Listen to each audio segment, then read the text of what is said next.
हाँ, तो हम कहाँ पे थे अभी, लूडो डाइस के बारे में देख रहे थे कि मान के चले कि ये हमारा डाइस है, उसमें total number of possible outcomes क्या क्या 1 2 3 4 5 6। ठीक है, अगर आपसे कोई पूछ रहा है कि इवन नंबर आने की प्रोबेबिलिटी क्या है, ठीक है, तो इवन और ऑड कंसेप्ट, ये चीज़ तो आप बचपन से पढ़ते आ रहे हैं कि इवन मीन्स क्या होता है कि जो नंबर 2 से डिविजिबल उसको हम इवन कहते हैं, जो नंबर 2 से डिविजिबल नहीं है उसको हम ऑड कहते हैं। ठीक है, तो इवन नंबर आने की प्रोबेबिलिटी, तो देखिएगा टोटल नंबर ऑफ आउटकम्स कितने हैं 6, तो हमेशा नीचे में हम कितना लिखेंगे 6, क्यों, total number of outcomes. Formula याद नहीं, फॉर्मूला कंसेप्ट समझिए क्या है, टोटल यहाँ होना चाहिए, तो टोटल नंबर ऑफ कितने 6। अब उसमें से इवन नंबर कितने हैं 2 4 6, कितने हो गए 3, तो इसका मतलब हम कह सकते हैं कि 1/2 क्या है, इवन है। 1/2 क्या है, इवन है। अब इसमें 1 2 3 4 5 6, ध्यान से देखिएगा 1 2 3 4 5 6 में 3 अगर इवन है तो हम देख रहे हैं कि नंबर इसमें जो भी है वो या तो इवन है या तो ऑड है। ठीक है, तो अगर इवन आने की प्रोबेबिलिटी अगर 1/2 है, अगर इवन आने की प्रोबेबिलिटी 1/2 है, तो ऑड आने की प्रोबेबिलिटी क्या होगी, तो ऑड आने की प्रोबेबिलिटी अगर पूछा जाए तो आपको बिना कैलकुलेट किए भी आप आंसर दे सकते हैं 1/2। क्यों, लॉजिक ये है कि जब इवन आने की प्रोबेबिलिटी 1/2 है तो ऑड आने की प्रोबेबिलिटी इवन आने की प्रोबेबिलिटी अगर 1/2 है तो टोटल में से अगर हाफ अगर इवन है तो हाफ ही होंगे किसके, ऑड के। क्यों, क्योंकि नंबर जो है वो आइदर इवन है और आइदर क्या है, ऑड है, तो इसीलिए हम कह सकते हैं ऑड आने की भी प्रोबेबिलिटी कितनी होगी 1/2 होगी। तो इस चीज से हम क्या सीख रहे हैं वो चीज देखिएगा, एक इंपॉर्टेंट बात कि ये 1/2 किसकी प्रोबेबिलिटी थी, इवन आने की, तो probability of even plus probability of odd equal to 1 अगर हम लिख लें, मतलब अभी हम आपको जस्ट बताए हैं कि प्रोबेबिलिटी किसी श्योर इवेंट की प्रोबेबिलिटी कितनी होती है 1 होती है। तो इसमें 1 2 3 4 5 6 में हम अगर इसको ऐसे लिखे probability of even plus probability of odd, तो बेसिकली ये कितना होगा 1। क्यों होगा 1, क्योंकि इवन और ऑड ही क्या है, इसके पॉसिबल है प्रोबेबिलिटी, तो probability of even plus probability of odd is equal to 1। तो यहाँ से इसी कंसेप्ट को यूज करके हम डायरेक्ट आंसर बता सकते हैं ऑड आने की प्रोबेबिलिटी 1/2 है। क्यों, चूंकि 1/2 किसका है, अभी हम फाइंड आउट किए हैं इवन का, तो ऑड का क्या होगा, तो प्रोबेबिलिटी ऑफ इवन अगर आपको 1/2 पता है तो हम प्रोबेबिलिटी ऑफ इवन की जगह पे क्या डाल सकते हैं 1/2 प्लस प्रोबेबिलिटी ऑफ ऑड की जगह पे हम लिख सकते हैं इक्वल टू 1। तो यहाँ से हम कह सकते हैं probability of odd equal to 1 minus 1/2 that is 1/2। तो ये चीज आपको समझ में धीरे धीरे आ रहा होगा। ठीक है, और हम कुछ प्रॉब्लम्स करना चाहते हैं, वो ध्यान से देखिएगा।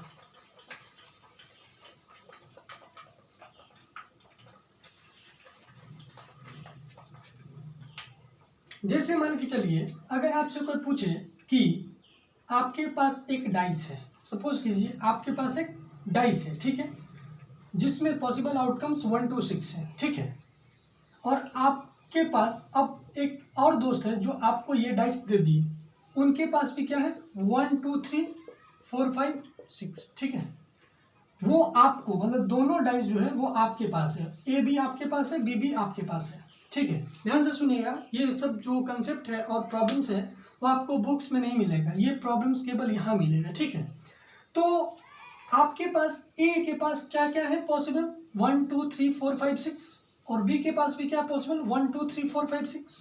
तो टोटल नंबर ऑफ पॉसिबल पहले कितना होगा ये बताइए, 36 होगा। ठीक है, अब आपसे पूछ क्या रहा है उस चीज को देखिएगा, आपसे पूछ रहा है कि दोनों डाइस में सेम नंबर आए, इसका क्या प्रोबेबिलिटी है, दोनों डाइस में सेम नंबर आए मतलब डबलेट आए। शब्द सुनिएगा, डबलेट, डबलेट मीन्स होता है सेम, मतलब समान नंबर। तो जैसे सेम नंबर आए उसका क्या प्रोबेबिलिटी है, तो सेम नंबर कब आएगा, जब 1 1 आ जाए, जब 2 2 आ जाए, जब 3 3 आ जाए, जब 4 4 आ जाए, जब 5 5 आ जाए, जब 6 और 6 आ जाए।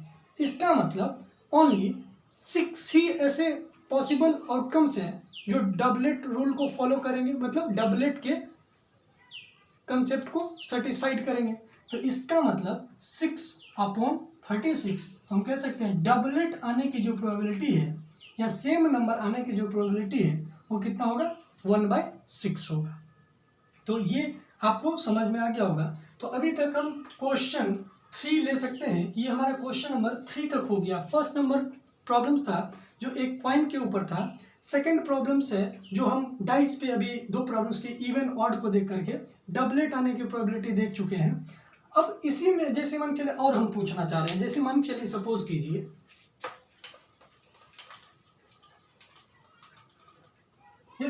सपोज कीजिए कि आपके पास जो एक ही डाइस है, सपोज कीजिए आपके पास एक डाइस है जिसमें 1 2 6 तक नंबर है, ठीक है।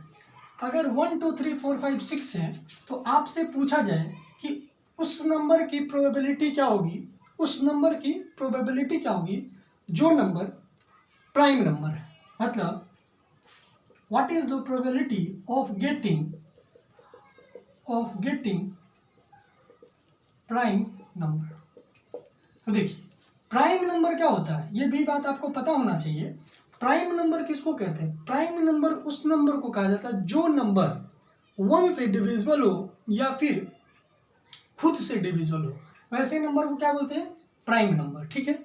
जो नंबर खुद से डिविजिबल हो और 1 से डिविजिबल हो उनको क्या बोलते हैं? Prime number. तो अब 1 2 3 4 5 6 में अगर आपसे पूछे कि क्या प्रोबेबिलिटी है कि वो नंबर प्राइम नंबर हो, तो आपको एक चीज बस पता होना चाहिए कि अगर आपसे कोई पूछ रहा है कि 1 जो है वो प्राइम नंबर है या नहीं, ठीक है। ये वेरी वेरी इंपॉर्टेंट कंसेप्ट में से एक है कि 1 प्राइम नंबर है या नहीं। तो 1 जो है वो बेसिकली प्राइम नंबर नहीं है। क्यों? क्योंकि ये 1 से भी डिवाइड हो रहा है और ये खुद भी क्या है, एक ऐसा नंबर है जो खुद से डिवाइड कर रहा है, लेकिन फिर भी ये प्राइम नंबर नहीं है, ठीक है।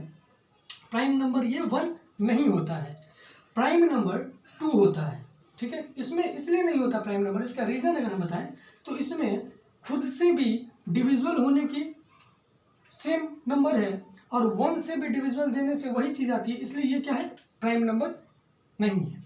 तो 2 जैसे क्या है हमारा प्राइम नंबर, 3 क्या है हमारा प्राइम नंबर। क्यों? क्योंकि ये 1 से भी डिवाइड हो सकता है और 3 से भी। मतलब कि वो नंबर जो 1 से भी डिवाइड हो, और उस खुद से भी डिवाइड हो, मतलब समझ रहे हैं आप, 1 का होना जरूरी है, खुद का होना जरूरी है। 1 और खुद इक्वल नहीं होना चाहिए।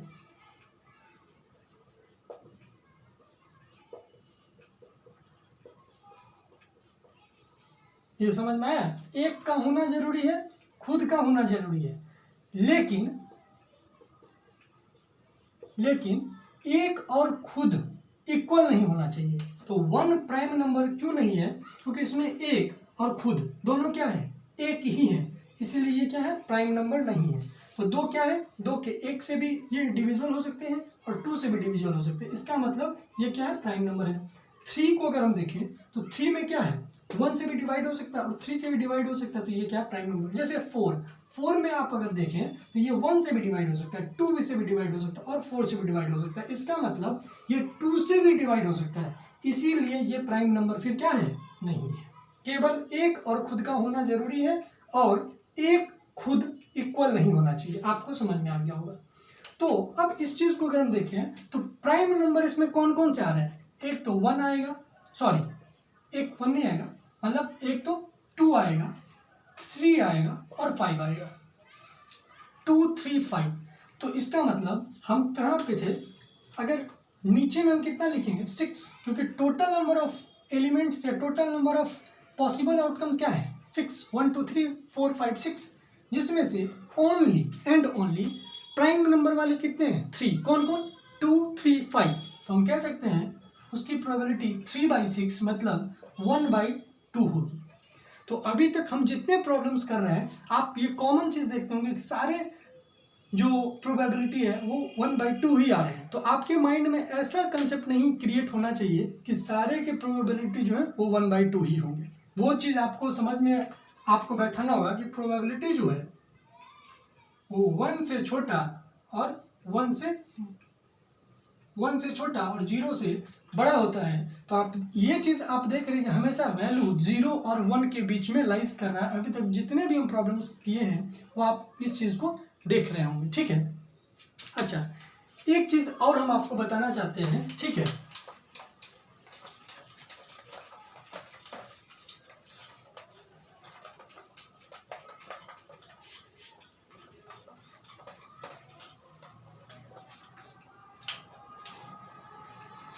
ये चीज़ कंसेप्ट जो है वो और इम्पोर्टेंट कंसेप्ट है, बुक्स में तो और नहीं मिलेगा आपको, जो अभी हम बताना चाहते हैं। सुनिएगा थोड़ा ध्यान से, बस इम्पोर्टेंट चीज़ इसीलिए।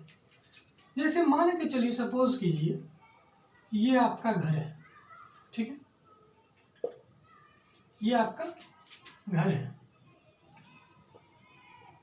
इसको हम हाउस बोलते हैं, ठीक है। भले हो सकता है कि डायग्राम जो है वो उतना अच्छा नहीं होगा, ठीक है, तो डायग्राम से कोई मतलब नहीं है, कंसेप्ट समझने की आप कोशिश करें। अगर सपोज कीजिए कि ये हाउस है, आपका घर है, तो आपके घर में कुछ मेंबर्स होंगे, जैसे आप, आपकी सिस्टर, आपके ब्रदर्स, आपके मम्मी, आपके पापा, आपके दादाजी, दादी जी। तो इसका मतलब ये एक हाउस में कौन होते हैं? मेंबर्स, फैमिली मेंबर्स, ठीक है। तो इसके अंदर क्या है? मेंबर्स, ठीक है। तो ये हो गया आपको डेली लाइफ का कंसेप्ट। अब इसी कंसेप्ट को अगर मैथमेटिक्स में बात करें, प्रोबेबिलिटी में कुछ हम क्वेश्चंस डालना चाहते हैं उस कंसेप्ट को यूज करके, तो आप उस चीज़ को यहाँ थोड़ा इस चीज़ से रिलेट कीजिएगा, ठीक है। तो सेम जो हाउस था उस चीज़ को एक हम, ये क्या है हमारा हाउस को ही हम एक सर्कल बना चुके हैं, और हाउस जो था वो डेली लाइफ का शब्द था, तो उसको हम रिप्लेस मीन्स होता है उस चीज़ के जगह दूसरा जगह डाल, उस जगह के उस नाम के जगह दूसरा नाम डाल देना। तो हाउस को हम अब मैथमेटिक्स में क्या बोलते हैं? सेट्स। इस चीज़ को ध्यान से देखिएगा। तो हाउस को रिप्लेस करके हम क्या डाल दिए? सेट्स। अब जैसे मेंबर्स थे, मेंबर्स कहाँ थे? हाउस के अंदर। उसी प्रकार इस सेट के अंदर, इस सेट्स के अंदर हम क्या चीज डाल रहे हैं? एलिमेंट। मतलब कि किसी भी हाउस को हम रिप्लेस कर सकते हैं सेट से, और उनके फैमिली मेंबर्स को रिप्लेस कर सकते हैं एलिमेंट से। तो क्या होता है कि किसी भी सेट्स में जो एलिमेंट्स प्रेजेंट होते हैं, किसी भी सेट्स में जो एलिमेंट्स प्रेजेंट होते हैं, अब इनका प्रोबेबिलिटी निकालना होता है, उस एलिमेंट के प्रोबेबिलिटी। इस एलिमेंट का हम क्या करते हैं? प्रोबेबिलिटी निकालते हैं। तो ये बताने का इसलिए मेरा मकसद है क्योंकि 1 से 2 प्रॉब्लम्स हम आपको ऐसे बताना चाहते हैं कि जैसे मान के चलिए कि एक सेट्स ये है जिसका नाम हम ए से रिप्रेजेंट कर रहे हैं, दूसरा सेट्स ये है बी से रिप्रेजेंट कर रहे हैं, ठीक है। P ऑफ ए गिवन है, P ऑफ बी गिवन है, तो P ऑफ ए इंटरसेक्शन भी क्या होगा आपको फाइंड आउट करना है, जबकि आपको P of A union be given है। तो ये चीज़ यूनियन इंटरसेक्शन सब क्या होता है, इस चीज़ को समझाने के लिए जो है वो बस अभी हम सेट्स और एलिमेंट्स को आपको यहाँ जिक्र किए हैं, ठीक है। तो धीरे धीरे ये वीडियो आपको अच्छे अच्छे कंटेंट ही डिलीवर करेंगे, और जो चीज़ आपको बुक्स में नहीं है आप इस वीडियो को देख लें, तो आप किसी भी उस स्टैंडर्ड के बुक्स, जो हमारा हेडिंग होगा इस वीडियो में क्लास 9th और 10th, तो आप किसी भी बुक्स को अगर उठा लें, किसी भी वर्ल्ड के बुक्स को, ना कि केवल इंडिया के पब्लिकेशन का, आप किसी भी बुक्स को उठा लें, तो आपको इस वीडियो से ज़्यादा कंटेंट मिल गया तो आपको हम 100 रुपये का इनाम देंगे, ठीक है। हाँ, वो ज़रूर है कि आपको हो सकता है कि इसमें अगर 4 बातें नहीं हैं तो हो सकता है कि आप दूसरे बुक्स में एक और नई बातें सीख लेंगे, लेकिन कंटेंट डिलीवर जो है वो जो इस वीडियो में जितना अच्छा होगा और जितना बेटर होगा वो चीज़ आपको नहीं मिलेगा दूसरे में, ठीक है। तो ये चीज़ आप बस इतना समझिए फिलहाल कि हाउस को रिप्लेस करके हम सेट्स बनाते हैं और मेंबर्स को रिप्लेस करके अभी हम एलिमेंट्स बनाते हैं। फिर हम इस चीज़ पे जिक्र करेंगे कि सेट्स क्या है, एलिमेंट्स क्या है, number of set, types of sets के बारे में, एलिमेंट्स के बारे में हम जिक्र करेंगे, ठीक है। तो ये सब कंसेप्ट आप समझ गए होंगे और ये आपको जो 2 फॉर्मूला था वो भी पता हो गया है। तो ये हमारा इंट्रोडक्शन है प्रोबेबिलिटी का। अब हमारा नेक्स्ट वीडियो आएगा प्रोबेबिलिटी का, फिर हम उसमें प्रॉब्लम्स करेंगे और कुछ कंसेप्ट जरूर आपको सिखाने का हम कोशिश करेंगे। तो तब तक के लिए हम आपसे विदा लेना चाहते हैं। धन्यवाद।